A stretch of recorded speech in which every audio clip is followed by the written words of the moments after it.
everyone. Thanks for tuning in to another episode of The Dancing Professor. Today, we're going to be talking about virtual reality. And now we could reveal our faces.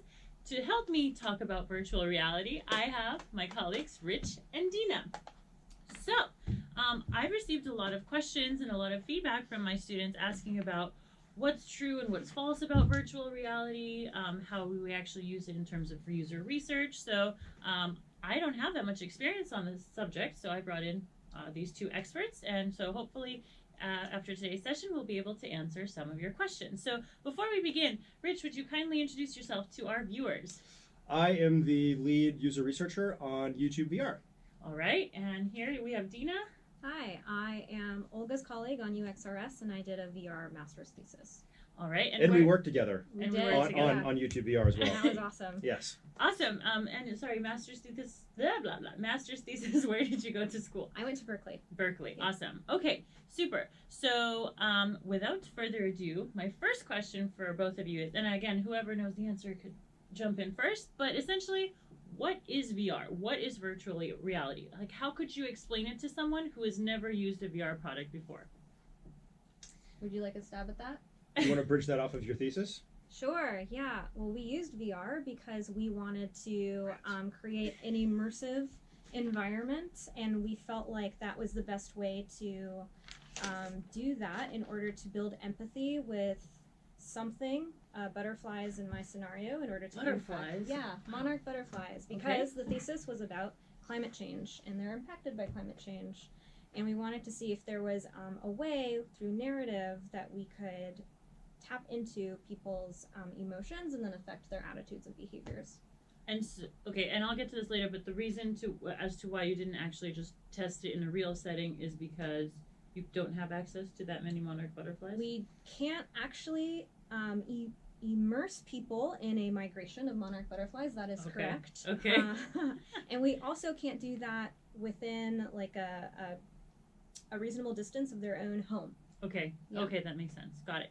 And then, Rich, do you know anything about like the history of like when and where VR started? I know that with human factors and human factor psychology, that really found its roots during the First World War and then the Second World War. Then it made its way to aviation, and now here we are, with these massive tech companies. Yeah. But originally, it started to address the user need of safety and of like saving lives during the war. So, how does VR play into that? So I'm not super versed on the history of VR, but I do know that you can kind of look back at it starting even in the late 1800s about what that might look like as far as people looking at machines where you put your head in, or people having ideas about like boxes you could step inside that might have all the different kinds of stimulus, like all five senses. So it depends on how you want to define virtual reality. Okay. But what we understand as virtual reality now really kind of came in the 50s and then kind of more in the 70s. Mm-hmm. And then it kept going through there, and we all saw different versions of that. Even Atari in the 80s tried to get into it, and they created a lab. But were shut down after like the ET debacle and all their games, and there was a huge console breakdown in the 80s, if you're familiar with that. And so a lot of those people went on to create more VR spaces and do further research on it. And then the 90s picked up, and now we're where we are now. And one of the main problems with VR getting a lot of traction in a lot of markets, and definitely not now is the biggest penetration we've ever seen. Mm-hmm. The technology has finally caught up to what people's ideas about want it to be. So like, it's cheaper now. Like this and the phone all in would be like, a few $100s, whereas this in the 90s would be, it's not, a consumer could not purchase it. So. Okay, so that was actually my next question. What type of equipment is actually required for a virtual reality experience? They can be more affordable, but for like a lower fidelity experience. So there's Google Cardboard. That's $15. Yeah, something like that. Yeah. Or free, Okay. if you go to the right place. Yeah, it's just essentially like shipping costs or something like that. Okay, and so does it look like this? I mean, do you have glasses? You don't know, like, what do you need? Like, if I wanted to give someone a gift of like a virtual reality experience, what do I need? You need an Android phone. Yep. Okay. Well, or iOS, It depending. works with iOS. Oh no, I'm sorry. Yeah, an Android phone and then the cardboard, right? Yeah. And that's the most basic kind of setup. Yeah, pretty much. So you link What? So it's on your phone, but how does it become virtual? What is the cardboard? Yeah, so it uses, I think, just regular web browsers, Mhm. right, from your native phone. Okay. And then it kind of like this, but made of cardboard. You just stick your phone here. So there's some sort of a lens inside that creates that. They Yes. also have 3D they kind also of a- have lenses. It's made of Yes. cardboard except for that part, Wow, and a few other little fascinating. pieces to it. Yeah. Okay, and okay. Cardboard, huh? Interesting. These are definitely not cardboard. They're very soft and cushiony. Mm. I assume for a more comfortable experience. But okay, so what's like the level up from the $15 cardboard one? Well, there's a lot of in betweens this and Uh-huh. that. So there's a Okay. lot of what like the gray market of cardboard, which will be like cardboard with like a strap, maybe even a controller, or it might be like plastic, like kind of cheap plastic. That's like it's very similar to a cardboard with a strap, and then also maybe a controller or maybe not a controller. Then you go up from there, maybe like the Okay. Samsung Gear, which is very similar to this. Does And that have a remote? I can't remember. it does now. Okay. It has. I think it has for a little while. Okay. Yeah. They all have remotes now, even the cheap ones. So okay, I remember that when I one of my colleagues also was doing research for VR, and she asked me to like walk through her script with her and try it out, and I put it on, and obviously you don't see anything, right? But it's almost this like 360. Like no matter where you look, it actually looks like you're imitating reality, which I assume that obviously that's what virtual reality is. But even in the cardboard ones, you're still able to see that same spectrum, like of Yeah, like a 360-degree you video. can still see the Yeah. wow, that's Yeah, for amazing. sure. That's amazing. There are still limitations, like so like for example, the like high end is the Vive, the HTC Vive, because you can have your experiences at room scale, which means you can actually move around and Oh my do gosh. things with your hands. Wow. 6 degrees of freedom, Yes. Yeah. Wow. which is like even the Daydream, it doesn't register you moving at all. So it's just you. It's a static thing that you can just kind of look around wherever you want to. Okay, so it Yeah. registers movement as well. Wow, that's fascinating. But all of this sounds very like entertainment purpose driven, right? In terms of like based on the research that you guys have done, is there any sort of benefit to using a VR system versus a non-VR system when you're doing some sort of research? Like, or is it strictly for entertainment purposes? So all of the research is done on like which feels cooler.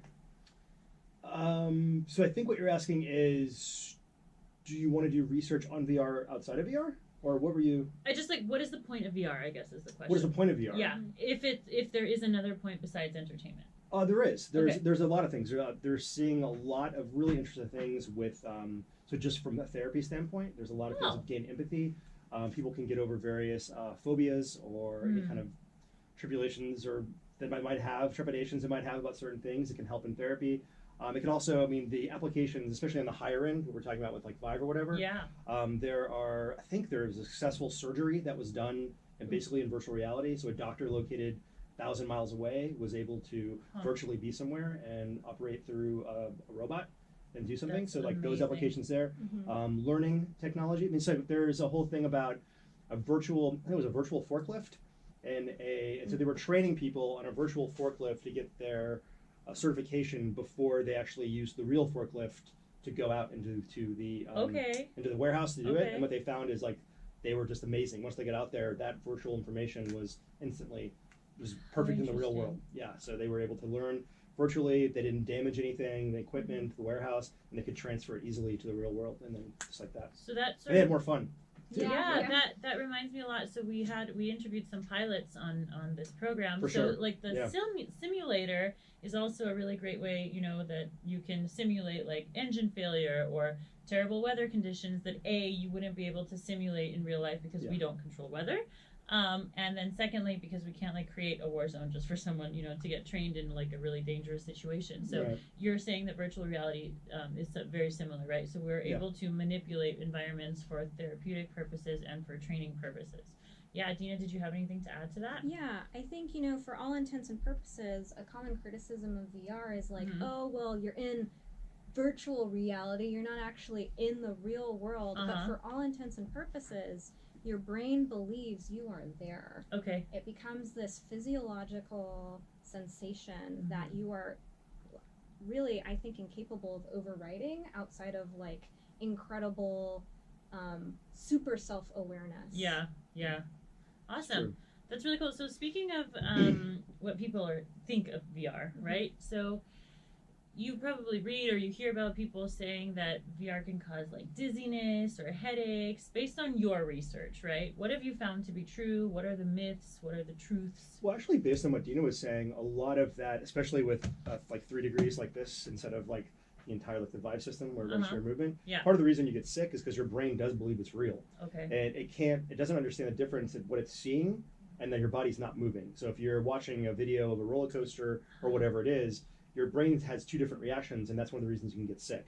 So it's like, okay, well, I know we're not moving, but I'm sensing that we're moving, and it tries to understand what I should do with that.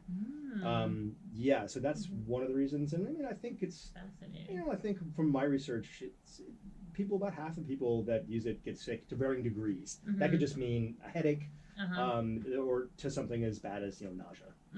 But, yeah. And then so because we focus a lot on like user needs okay, so let me backtrack. Oftentimes, right, when something goes wrong, right, we blame the product or we blame the design, right? And sometimes we should be blaming the person using it, right? And vice versa. Like, again, back in World War II, they thought that, it was an error of the pilots, right? That they were, using the wrong triggers and releasing rockets instead of landing gear. But again, in a time of like a stressful situation, it's really hard to, navigate when 2 controls look identical. So that was like a design issue that could have been fixed.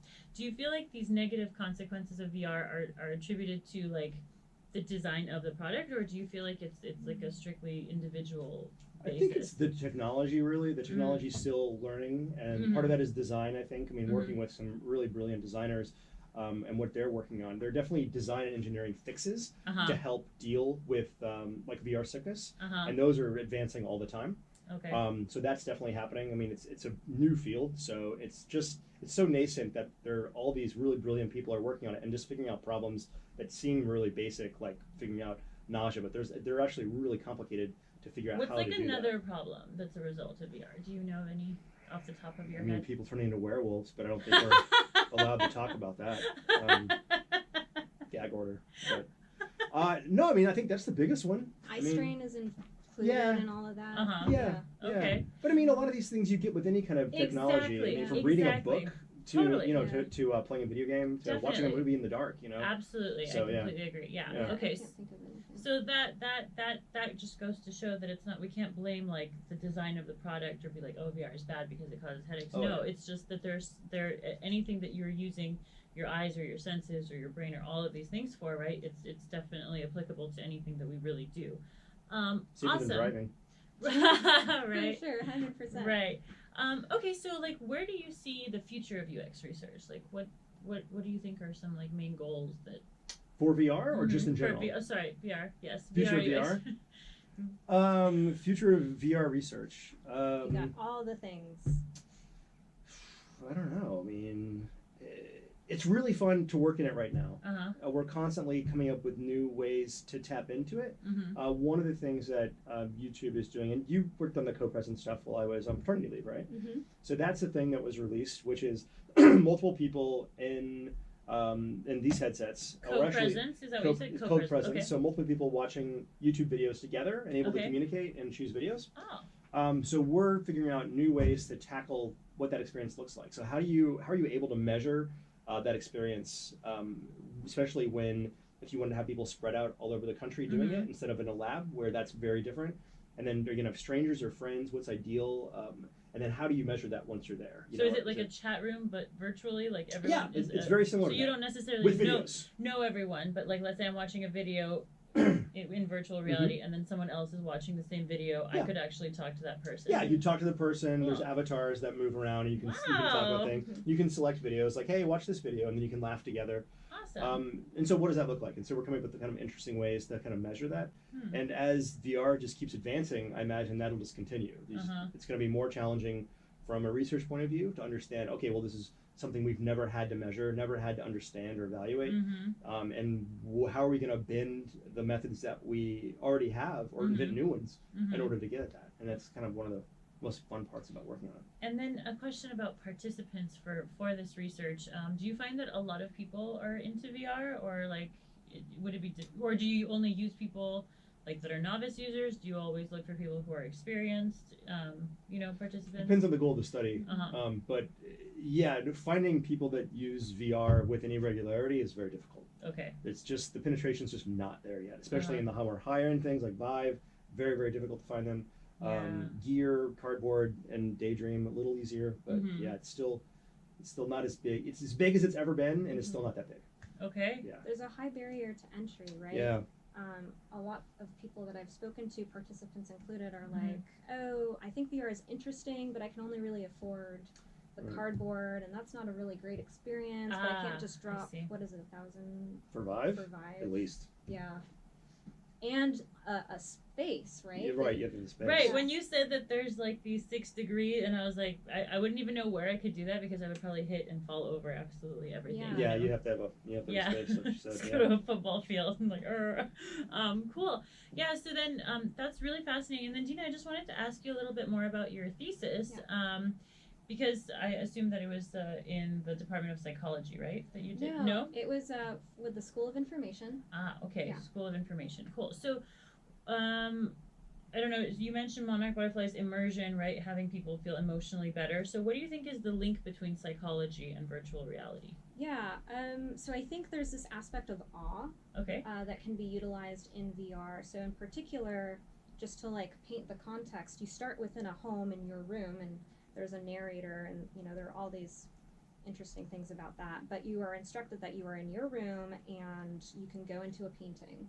And so you go into this painting that is this beautiful nature scene with the butterflies all around you. And there's research that shows that people get into the state of awe and this feeling of like there's something bigger than me, and there's something more that I can do in order to affect the beautiful things around me when they're surrounded by these expansive nature scenes. So we wanted to capitalize on that in order to build this empathy with the story of their migration, so that they could go back into their room and then with some sense of like purpose or understanding try and resolve things within their home that would affect their the butterfly's success in their migration. So I believe through things like awe, That's pretty cool. through things like just making information more accessible and connecting the dots and connections between things that are external to our lives usually and things that are happening every day,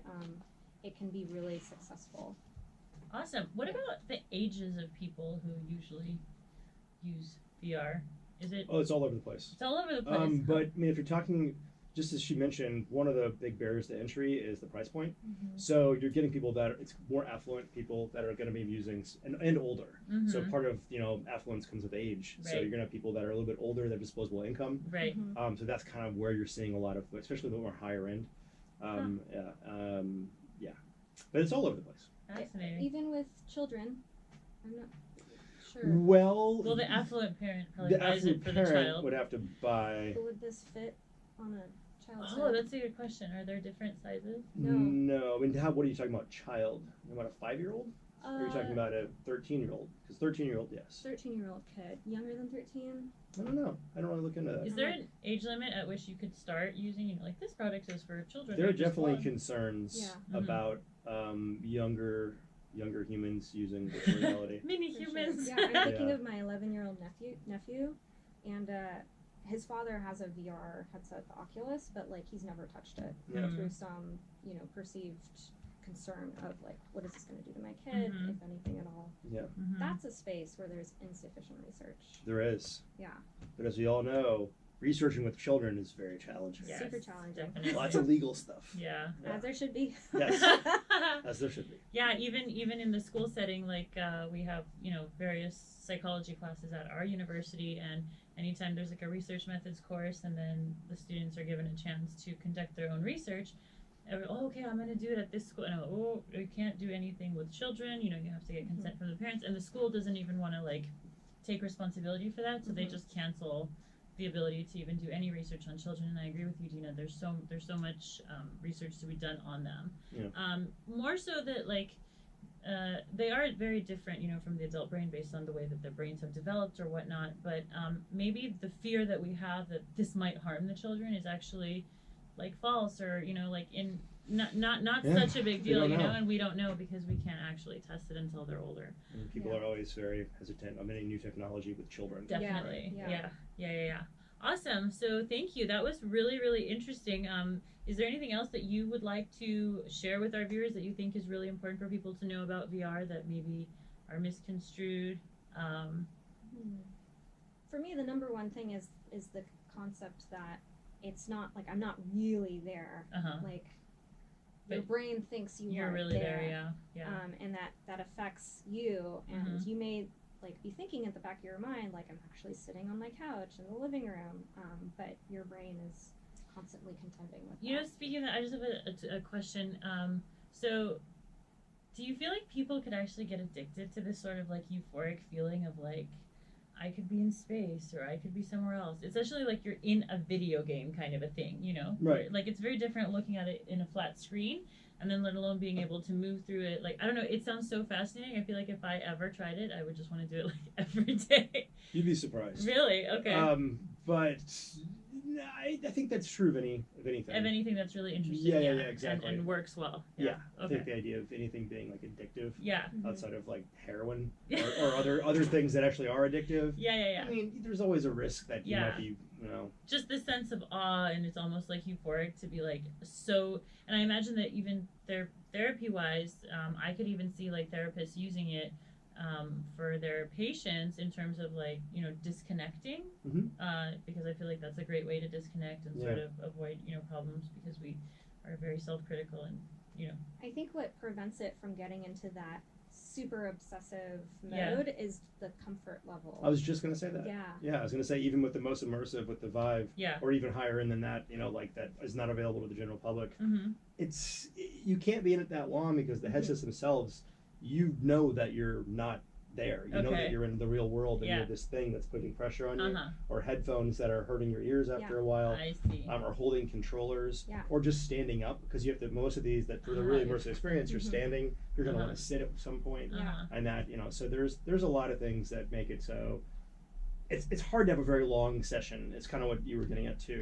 The comfort level, you can't really be in there for that long. Yeah. Mm-hmm. When you guys do research, like in the lab, how long do those sessions usually last? How long do you keep people in the experience? It depends, but Yeah. never very long. They're pretty constrained too. I'm usually like, hey, we gotta go now. Right, yeah, and they're like, exactly. but I want to play Next more. participant. Yeah, for sure. Yeah. Yeah. Got it. Okay, awesome. Very, very cool. And I'm sorry I didn't give you a chance to speak on anything else that you feel like we didn't touch on. No, and, yeah. Okay, well. Sorry. No, it's a very broad topic. We're not going to cover everything right now. No, totally. And it's so new and it's so not controversial, but like it's such a hot topic and everyone has like these different opinions, and you know, but none of those people are actually researchers that are actually, you know, expressing these opinions that I've read or that I've heard. So I was like, you know what, let's get to the bottom of this. We're gonna get objective opinions of two scientists and see, you know, how they feel about it. So I learned a lot. I hope you guys learned a lot. Dina, Rich, thank you so much for joining us. My pleasure. If you have any questions on virtual reality or any other things we discussed here, please send them my way and I will address them to our VR gurus. And otherwise, we'll see you on the next episode of The Dancing Professor. Bye. Thank you.